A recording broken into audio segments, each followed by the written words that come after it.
Evening, मैं अनामिका सिंह स्वागत करती हूँ आप सबका आपके YouTube channel hi fi study में।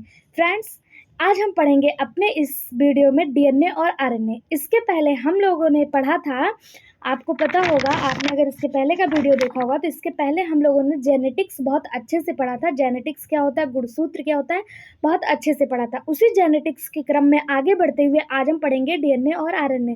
तो आप वीडियो में लास्ट तक बने रहिएगा, चैनल को लाइक शेयर और सब्सक्राइब करिएगा, ठीक है। आज का मोटिवेशनल कोड देखते हैं। आज है 22 सितंबर यानी 22 सितंबर, और आज का मोटिवेशनल कोड है, जिंदगी को आसान नहीं बस खुद को मजबूत बनाना पड़ता है।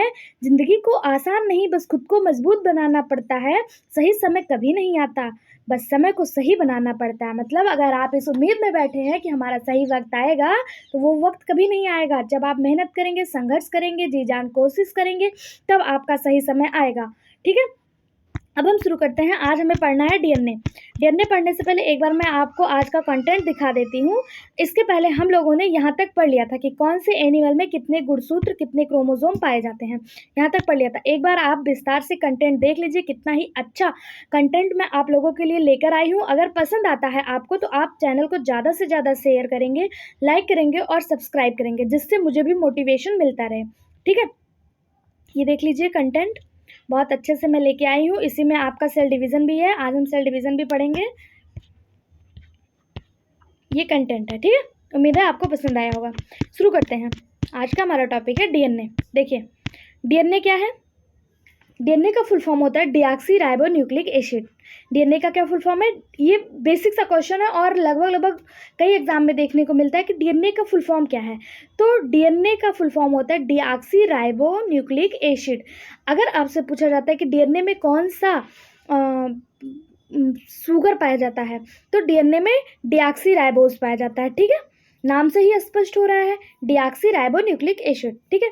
प्रत्येक एकल जीवित प्राणी में पाए जाने वाला विरासत में मिला पदार्थ है। विरासत में मतलब ये हमें जो है इनहेरिटेड मटेरियल है। इनहेरिटेड मटेरियल का क्या मतलब है, ये हमें अपने पेरेंट्स से मिला है और उनको उनके पेरेंट्स से मिला है। ये सबको विरासत में ही मिलता है, ये शरीर में पहले से उपस्थित होता है, ठीक है। फ्रांसिस क्रिक ने 1950 में डीएनए की खोज की।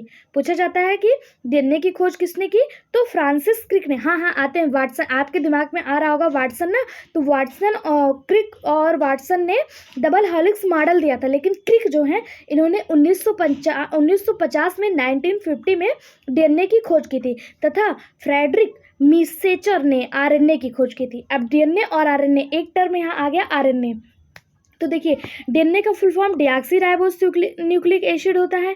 ग्लूकोज, फ्रक्टोज और सुक्रोज जितने भी जीवित जीव है ये सबके अंदर पाए जाते हैं, और इसी को राइबोज कहा जाता है, इसी को शुगर कहा जाता है, ठीक है। ग्लूकोज, फ्रक्टोज और सुक्रोज, ठीक है। It is made of nucleotide. DNA जो होता है ये न्यूक्लियोटाइड से मिलकर बना होता है। जिस प्रकार प्रोटीन का बेसिक यूनिट इथेन होता है, सॉरी, जिस प्रकार एक मान लो एक पॉलीथीन होता है ना, पॉलीथीन, पॉली और थीन से मिलकर बना होता है, तो उसका बेसिक यूनिट इथीन होता है। उसी तरह ये जो डीएनए होता है ये न्यूक्लियोटाइड से मिलकर बना होता है, इसका बेसिक यूनिट न्यूक्लियोटाइड होता है।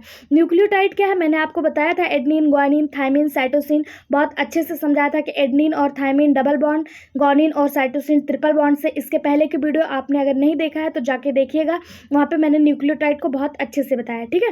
तो डीएनए का बेसिक यूनिट क्या होता है, तो डीएनए का बेसिक यूनिट क्या होता है, न्यूक्लियोटाइड होता है, ठीक है।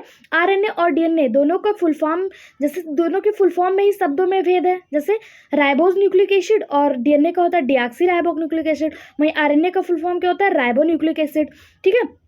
फुल फॉर्म आप याद रख लीजिएगा, आरएनए का राइबो न्यूक्लिक एसिड और डीएनए का डीऑक्सी राइबो न्यूक्लिक एसिड। देखिए यहाँ पे आपको लिखा हुआ मिल जाएगा राइबो न्यूक्लिक एसिड आरएनए, और यहाँ पे देखिए deoxy ribo nucleic acid DNA, ठीक है। एक न्यूक्लिक एसिड जिसमें डीऑक्सी राइबो होता है उसे डीऑक्सी राइबो न्यूक्लिक कहते हैं, यानी डीऑक्सी राइबो जिसमें पाया जाता है उसे डीएनए कहते हैं, और जिसमें केवल राइबो न्यूक्लिक पाया जाता है उसे आरएनए कहते हैं। समझ में आया, ठीक है। अब देखिए, डीएनए का structure, double helix model deoxy ribo nucleic acid का हम एक स्ट्रक्चर देख लेते हैं। यह एक लंबा बहुलक है। It is long polymer, polymer क्या, बहुलक है, ठीक है। इसमें एक डीऑक्सी राइबोज और फास्फेट होता है। फास्फेट, डीऑक्सी राइबोज और नाइट्रोजनस बेस, इन तीनों चीज़ों से मिलकर डीएनए का निर्माण होता है। कौन कौन से, फास्फेट, डीऑक्सी राइबोज और नाइट्रोजनस बेस, इन्हीं तीनों से मिलकर डीएनए का निर्माण होता है। Nitrogenous base adenine, guanine, thymine, cytosine, adenine, guanine, thymine, cytosine, ये हो गया। और फास्फेट हो गया और डीऑक्सी राइबोज, तीन चीज़ों से मिलकर क्या होता है, डीएनए का निर्माण होता है। वहीं पे अगर आपसे आरएनए का निर्माण पूछ लिया जाए तो आरएनए में फास्फेट नहीं पाया जाता है। Phosphate plus sugar plus nitrogen base equal to nucleotide, ठीक है। Phosphate plus sugar plus nitrogenous base equal to क्या हो जाता है, न्यूक्लियोटाइड। अगर वहीं पे आपसे बात किया जाए, एक शब्द देखने को मिलता है, एक टर्म सुनने को मिलता है, न्यूक्लियोसाइड, तो न्यूक्लियोसाइड क्या है, तो शुगर और नाइट्रोजनस बेस मिलकर न्यूक्लियोसाइड बनते हैं। और न्यूक्लियोटाइड बनाने के लिए फास्फेट, शुगर और नाइट्रोजनस बेस तीनों चीज़ का होना कंपलसरी होता है। न्यूक्लियोटाइड और न्यूक्लियोसाइड में अंतर समझ में आ गया। न्यूक्लियोटाइड में फास्फेट, शुगर और नाइट्रोजनस बेस तीनों चीज़ देखने को मिलता है। वहीं न्यूक्लियोसाइड में केवल शुगर और नाइट्रोजनस बेस दोनों मिलकर न्यूक्लियोसाइड बनाते हैं, ठीक है। और देखिए इसमें 4 नाइट्रोजन आधार हैं, थायमिन, एडेनिन, साइटोसिन और गुआनिन। मैंने आपको पहले ही बताया आधार का जुड़ाव, वही जो मैंने बताया, एडेनिन और गुआनिन, एडेनिन और थायमिन डबल बॉन्ड, गुआनिन और साइटोसिन ट्रिपल बॉन्ड। वही यहाँ पे दिया है कि देखिए GC guanine pair with cytosine और AT adenine pair with thymine, adenine thymine के साथ और गुआनिन साइटोसिन के साथ जुड़ा हुआ है। It is located is the nucleus of cell in mitochondria. मैंने आपको बताया था कि डीएनए, ये जो डीएनए है ये न्यूक्लियस में तो पाया ही जाता है, न्यूक्लियस के केंद्रक में तो पाया ही जाता है, न्यूक्लियस है इसके केंद्रक में तो यहाँ पे डीएनए पाया ही जाता है। साथ ही साथ माइटोकॉन्ड्रिया में एक अलग से डीएनए होता है, जो माइटोकॉन्ड्रिया होता है इसमें अलग से अपना डीएनए पाया जाता है। इसमें आनुवांशिक पदार्थ, एक राइबोसोम और डीएनए, दो चीज़ माइटोकॉन्ड्रिया में अलग से देखने को पूछा जाता है। ये अक्सर एग्जाम में देखा जाने वाला क्वेश्चन है कि वो कौन सा पदार्थ है जो माइटोकॉन्ड्रिया में अलग से देखा जाता है, तो वो एक राइबोसोम है और दूसरा क्या है, डीएनए, ठीक है। It has 2 deoxyribose. 2 डीऑक्सीराइबोज क्या मतलब, वही डबल डीऑक्सीराइबोज पाया जाता है। इसका मुख्य कार्य आनुवांशिक जानकारी का प्रसारण करना है, यानी कि ये जेनेटिक मटेरियल का ट्रांसफर करता है एक जगह से दूसरी जगह। कैसे करता है, मैंने आपको बताया था, आपको याद होगा कि इसके पहले की वीडियो में मैंने आपको एक शब्द बताया था, सेंट्रल डोगोमा एक शब्द बताया था जिसमें ट्रांसलेशन और ट्रांसक्रिप्शन जैसे वर्ड मैंने आपको समझाए थे। इसी के माध्यम से आनुवांशिक जानकारियाँ इधर से उधर जाती हैं। अगर आपने पहले की वीडियो देखे हैं तो ठीक है, अगर नहीं देखे तो एक बार मैं फिर से बताने की कोशिश करती हूँ। ट्रांसलेशन और ट्रांसक्रिप्शन, पहले समझिए ट्रांसक्रिप्शन क्या है। हमारे जितनी भी जानकारी होती है, मैंने आपको बताया कि एक न्यूक्लियस है, इसके अंदर केंद्रक है, इसी के ऊपर एंडोप्लाज्मिक रेटिकुलम होता है और इसी के ऊपर राइबोज लगा होता है। इसी राइबोज पर प्रोटीन बना होता है, इसी पे सूचना एकत्रित रहती है। इसी सूचना को जब आरएनए द्वारा अपने पास फोटोकॉपी के रूप में रख लिया जाता है तो इसे ट्रांसक्रिप्शन कहा जाता है। जब इसी को आरएनए द्वारा अपने पास फोटोकॉपी के रूप में रख लिया जाता है तो इसे ट्रांसक्रिप्शन कहा जाता है। तथा टीआरएनए के द्वारा एमआरएनए इसे लेकर जाता है और आरआरएनए के द्वारा जब इसे ट्रांसलेट कर दिया जाता है, इसकी भाषा को चेंज कर दिया जाता है तो उसे ट्रांसलेशन कहते हैं, ट्रांसलेट कर दिया जाता है। मैंने आपको बताया था आरएनए के द्वारा इसे क्या कर दिया जाता है, ट्रांसलेट कर दिया जाता है। जैसे कि मैंने आपको एग्जाम्पल भी दिया था कि जैसे डॉक्टर की भाषा हमें नहीं समझ में आती है, मेडिकल स्टोर वाला ही उसे समझ पाता है, उसी तरह जो यहाँ पे सूचना लेकर आया था एमआरएनए, वो किसी के समझ में नहीं आता है, केवल आरआरएनए समझ पाता है और उसे ट्रांसलेट करके राइबोसोम को दे देता है, जिससे राइबोसोम समझ जाए और उसके अनुसार प्रोटीन का निर्माण करे, उसकी आवश्यकताओं को पूरी करे। यही ट्रांसलेशन और ट्रांसक्रिप्शन की जो शरीर जो क्रियाएं हैं, जो घटना है, ये उसके बाद शरीर में जाकर आपके इच्छा अनुसार प्रोटीन बनाकर आता है और इसी प्रक्रिया को सेंट्रल ड्रोगोमा कहते हैं।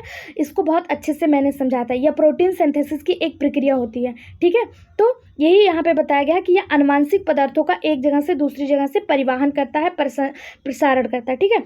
इसे डबल स्टैंडर्ड अणु कहते हैं। डबल स्टैंडर्ड क्या मतलब, देखिए एक ये डबल हेलिक्स बॉन्ड जिसे आप कहते हैं, देखिए एक बॉन्ड ये है, ये और एक बॉन्ड ये है, यहाँ पे, इसीलिए इसको डबल हेलिक्स बॉन्ड कहा जाता है। जबकि आरएनए की संरचना अगर आप देखेंगे, यहाँ पे देखिए आप आरएनए की संरचना देख रहे हैं तो ये सिंगल है, आरएनए सिंगल है, इसमें डबल बॉन्ड नहीं पाया गया है। जबकि डीएनए में डबल बॉन्ड पाया गया, इसे डबल हेलिक्स बॉन्ड कहा जाता है। डीएनए अपने आप प्रकृति बनाता है और यह आत्म प्रकृति है। आत्म प्रकृति मतलब क्या? सेल्फ रिप्लिकेशन, इसमें सेल्फ रिप्लिकेशन होता है, जबकि आरएनए में सेल्फ रिप्लिकेशन देखने को नहीं मिलता है। आपसे पूछा जाता है आरएनए और डीएनए में बेसिक अंतर क्या है, तो देखिए आरएनए और डीएनए में जो बेसिक अंतर होता है वो उनके नाइट्रोजनस बेस में होता है। एडेनिन इसमें भी पाया गया, इसमें भी। ग्वानिन डीएनए में भी पाया गया, ग्वानिन आरएनए में भी पाया गया। साइटोसिन डीएनए में भी पाया गया, साइटोसिन आरएनए में भी पाया गया। लेकिन ये जो लास्ट वाला प्रोडक्ट है थायमीन और यूरेसिल, यही यहाँ आकर चेंज हो जाता है। डीएनए में आपको थायमीन देखने को मिलेगा और आरएनए में आपको थायमीन की जगह यूरेसिल देखने को मिलेगा। यही इनमें बेसिक डिफरेंस होता है। एक तो इनमें थायमीन की जगह यूरेसिल पाया जाता है और दूसरा डिफरेंस आरएनए में देखिए, डीएनए में आपको डबल हेलिक्स बॉन्ड देखने को मिल रहा है, वहीं पे आरएनए में आपको केवल सिंगल हेलिक्स बॉन्ड देखने को मिल रहा है। ये जो मैंने आपको एक सीढ़ी के माध्यम, मान लीजिए ये मैंने आपको समझाया था कि मान लीजिए ये कोई खंभा है, इसकी जो सीढ़ियाँ एडेनिन, ग्वानिन, थायमीन, साइटोसिन से जुड़ी हुई हैं, ये मैंने आपको ऐसे बताया था। तो देखिए एडेनिन, ग्वानिन, थायमीन और यूरेसिल, इसमें भी नाइट्रोजनस बेस 4 प्रकार के पाए गए। आरएनए में भी 4 प्रकार के नाइट्रोजनस बेस पाए गए, लेकिन यहाँ पे थायमीन की जगह यूरेसिल पाया गया। और जो इसमें डबल बॉन्ड था, इसकी जो एक सीढ़ी है ये यहाँ पे नहीं है। ये बॉन्ड तो है आरएनए में, लेकिन ये दूसरी वाली जो सीढ़ी है ये आरएनए में नहीं देखने को मिलती है और इसमें ये बॉन्ड लगा होता है। तो आप कहेंगे कि ये बॉन्ड कैसे लगा होता है, अगर दूसरी सीढ़ी नहीं है तो ये रुके कैसे हैं? तो ये अपने आप को ट्रिपल बॉन्ड के माध्यम से इतना मजबूती से पकड़े रहते हैं कि इनके गिरने का चांस नहीं होता है। ठीक है, आपको समझ में आ गया? डीएनए में एडेनिन, ग्वानिन, साइटोसिन और थायमीन 4 नाइट्रोजनस बेस, 4 आरएनए में भी पाए जाते हैं, लेकिन इसमें थायमीन की जगह क्या पाया जाता है? यूरेसिल पाया जाता है। ठीक है, और डीएनए डबल हेलिक्स मॉडल होता है, मतलब इसमें डबल बॉन्ड होते हैं और आरएनए सिंगल होता है। समझ में आया? डीएनए समझ में आ गया आपको? अब हम देखेंगे आरएनए क्या है। आरएनए यानी ribonucleic acid. Ribonucleic acid it is a polymer with a ribose and phosphate backbone, यानी कि यह एक राइबोसोम और फास्फेट बैकबोन के साथ बहुलक है, यानी कि इसमें भी फास्फेट और राइबोज नामक शर्करा पाई जाती है। इसके 4 नाइट्रोजनस हैं, जैसे मैंने आपको बताया एडेनिन, ग्वानिन, थायमीन और यूरेसिल। थायमीन की जगह इसमें यूरेसिल पाया गया। एडेनिन, ग्वानिन, साइटोसिन और यूरेसिल। ठीक है, इसका जो आधार है यानी कि इसका जो जोड़ है वो भी सेम उसी की तरह जुड़ा होता है जैसे डीएनए जुड़ा होता है, जी जुड़ा होता है सी के साथ और ए जुड़ा होता है यू के साथ। ठीक, वैसे ये भी जुड़ा होता है। ठीक है, इट हैज़ राइबोज, यानी कि इसमें राइबोज पाया जाता है, राइबोज शर्करा पाई जाती है। इसका मुख्य कार्य आनुवांशिक कोड का संचरण करना है।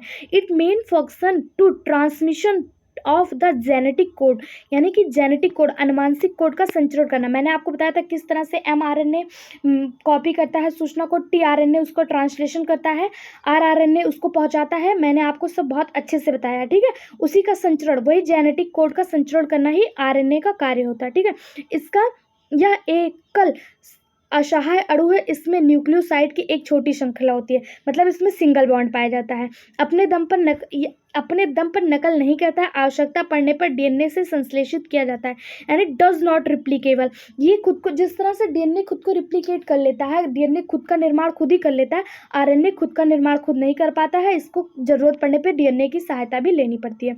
आरएनए और डीएनए, उम्मीद है आपको समझ में आया होगा। अगर कहीं पे भी आपको कोई भी डाउट होता है तो आप कमेंट बॉक्स में कमेंट कर पूछिएगा और वीडियो को ज़्यादा से ज़्यादा शेयर करिएगा। ठीक है, अब देखिए यहाँ आरएनए के प्रकार दिए हुए हैं। आरएनए के 3 प्रकार तो हम सब जानते हैं, लेकिन मैं आपके लिए यहाँ पे एक इम्पॉर्टेंट आरएनए का प्रकार लेके आई हूँ जिसे एसएनआरएनए कहा जाता है। उम्मीद है बहुत कम लोगों ने इसका नाम सुना होगा, एसएनआरएनए। ये हमारा फाउंडेशन बैच है, मैं आपको पहले ही बता चुकी हूँ। इसमें मैं आपको बेसिक से लेकर हायर तक सारी इन्फॉर्मेशन दूंगी। ठीक है, कुछ भी नहीं छूटेगा और आप इसको ज़्यादा से ज़्यादा शेयर करिएगा। बस आप इतनी मदद करिएगा मेरी कि वीडियो को ज़्यादा से ज़्यादा शेयर करिएगा।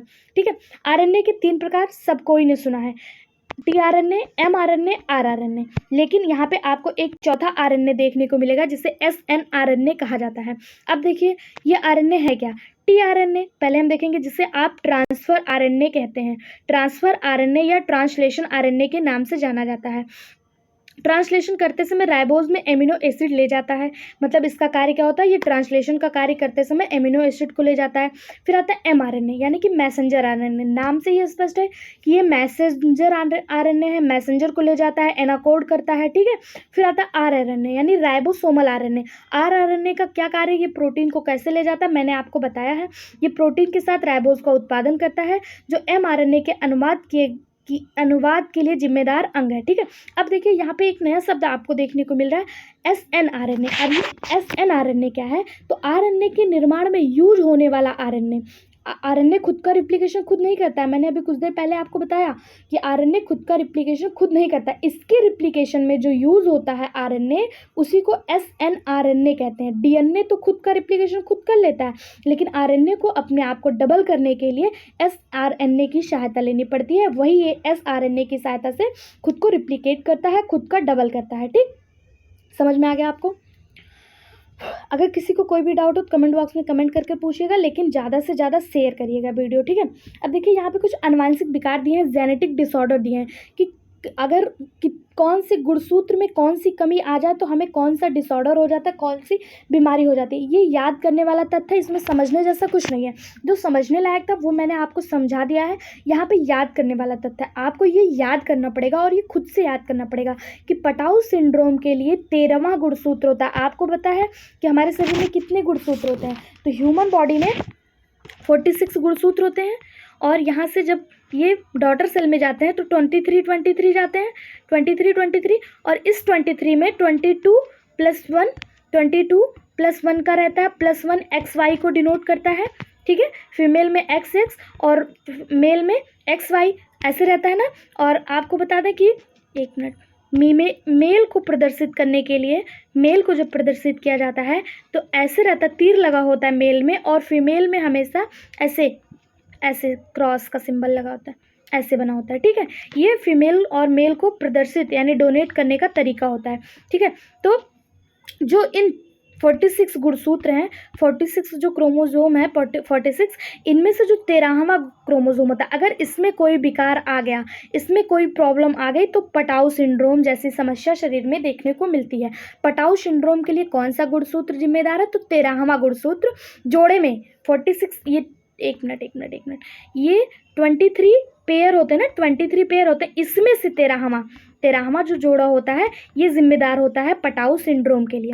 फिर आता है एडवर्ड सिंड्रोम के लिए 18वां जोड़ा, ये 23 में से जो 18 नंबर का जोड़ा होता है, पेयर होता है, ये जिम्मेदार होता है एडवर्ड सिंड्रोम के लिए। फिर आता है डाउन सिंड्रोम के लिए 21वें गुणसूत्र पर अतिरिक्त गुणसूत्र, मतलब 21वें पर अगर कोई अतिरिक्त गुणसूत्र जुड़ जाए, जैसे मैंने आपको बताया था 22+1 का होता है ना, तो इस पर अगर अतिरिक्त कोई गुणसूत्र जुड़ जाता है तो डाउन सिंड्रोम जैसी समस्या देखने को मिलती है।